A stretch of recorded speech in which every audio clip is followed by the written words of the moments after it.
I've heard it said that people will start reading a story for a idea or a plot, but they will stay for the characters. Today we're going to talk about what makes a character more believable for your readers and how can you make them more believable. Because a good character just boils down to one thing.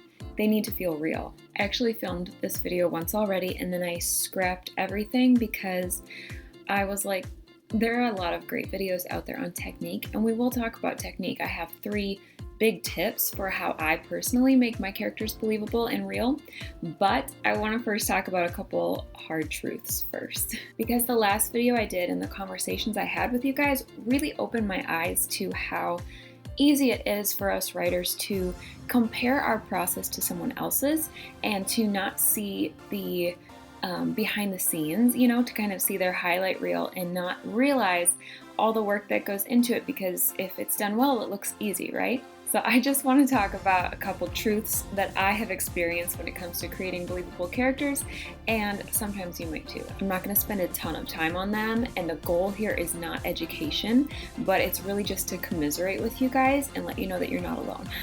The first truth is that it's hard. And I know you're probably thinking, duh, this is really, really, really, really obvious, but the reason that I bring it up is because I feel like it's a strength for some people, and if it is, I'm so proud of you and I want to learn from you. Please teach me how it comes so naturally. But for me, I have to really work at this and I have to put a lot of time into it, which leads to my second truth, and that is that it takes time, a lot of time. Like, maybe this is just me, I don't know, but it takes me a while to get to know people in real life, to be my real self, to see them for their real self, and I feel like that transfers over to characters. It takes me just as long to get to know them and to really dig into who they are below the surface. So for me, at least, it takes a lot of time, and that leads to my third truth, which is that I also sometimes get them wrong, and it's totally okay. In fact, I've gotten them wrong multiple times.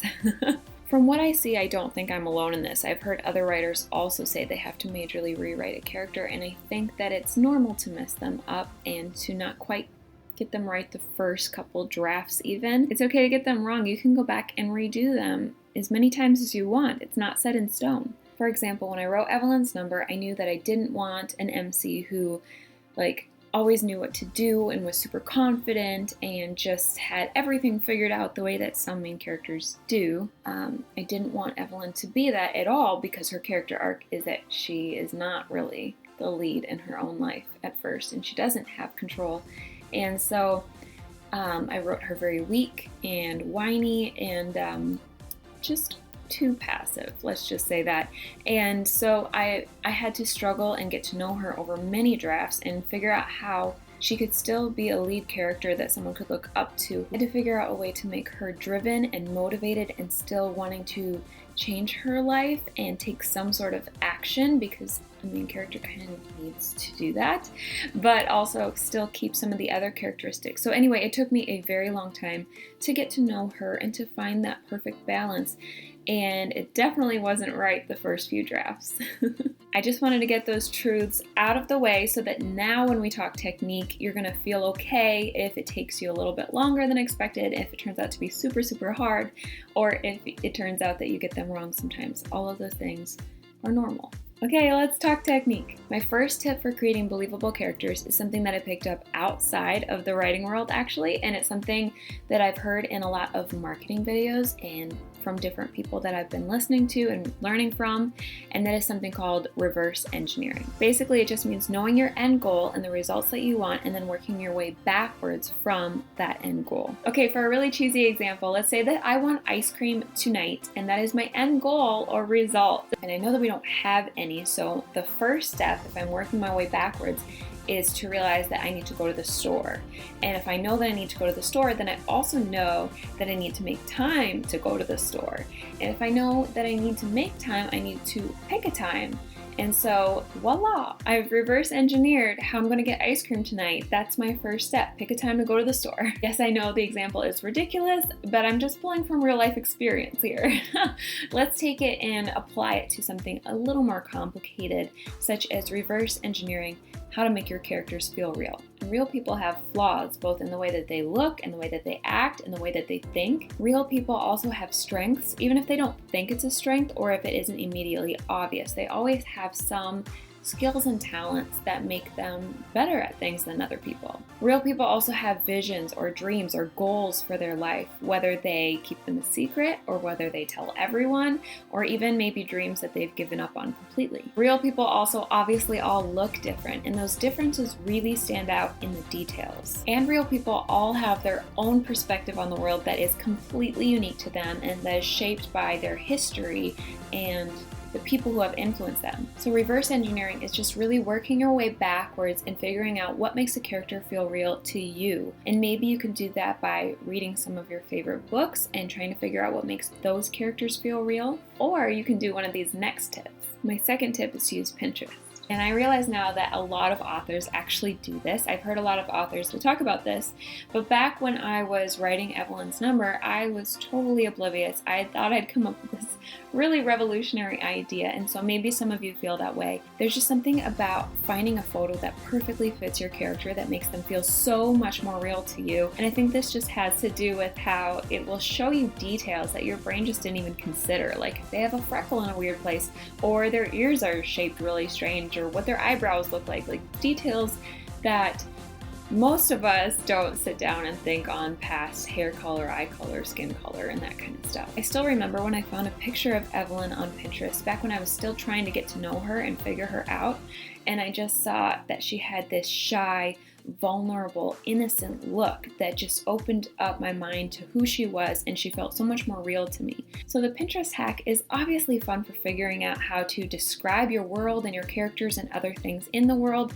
but it's also helpful in making your characters feel real to you.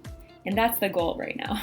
My third tip is something I like to call a limp and an eye patch. And I got this term from Save the Cat. If any of you have read it, you'll know exactly what I'm talking about. But basically, it's the idea that every character has unique traits that are specific to them that will immediately make them stand out on the page to the reader.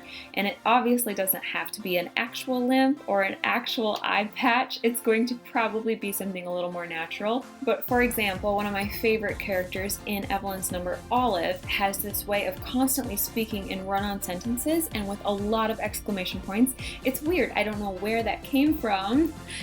I don't know anybody who does that. But the way she speaks in this optimistic, excited, peppy tone all the time, no matter what, is very unique to her in the story and helps readers know exactly who's speaking right away. The limp and eye patch method can also make even your side characters feel a whole lot more real. Like for instance, in Pearl's Number, I wrote this fun art store owner, and he is very brief. Like he has a page, but he does this thing where he's very formal, so he clasps his hands together, and when he talks he kind of twirls them to enunciate what he's saying, but he always brings them back together. And I just remember almost all of my beta readers said to me very specifically, this guy stood out on the page, like he jumped out at me. I could completely see him. And he only had a page. It's because he had a very unique detail that made him stand out. My fourth and final tip for making your characters real and believable is to do something called a character interview. These are super popular, and it's for a reason. It's because they work. If you go on Pinterest or YouTube, there are character interviews up the waz. Like you'll find them everywhere. I have a set of character questions that I personally like to use and that I typically go with for my characters, which I will get into in a second.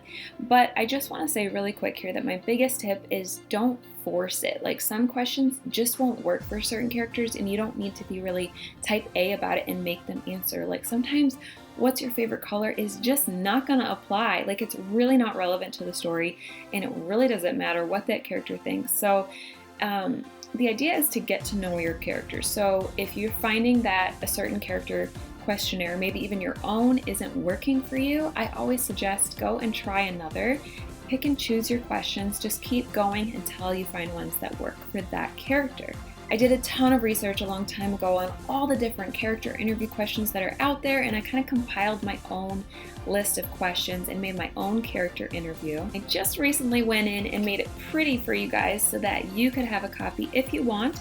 I started filling it out just for fun so you could kind of see what it looks like. It's about 3 pages. I always leave room for a Pinterest picture. I've got my big picture kind of character synopsis here, their name, what they look like, and all the general stuff. Then I have a section on personality and all the different questions that will help me figure out their exact personality. I make sure to go into their background and make sure I know all the things that kind of make them tick and how they grew up. Then I have a section that I just call deeper questions, things like what is their biggest secret, biggest accomplishment, what are their goals in life, what motivates them to go towards those goals. And then my last page is something I just like to call extra questions, which are just things that I don't necessarily feel are mandatory in my character interview, but if I'm really struggling, really looking for some of those different limps and eye patches, then I will go through this to kind of continue to get to know them. Who or what can break them, what gets under their skin, how do they spend a rainy day? Do they start fights? Do they break them up? Do they stand back? Those kind of questions. Like I mentioned, I'll make sure this character interview is available on my website. If you want to go get a copy and try it out for yourself,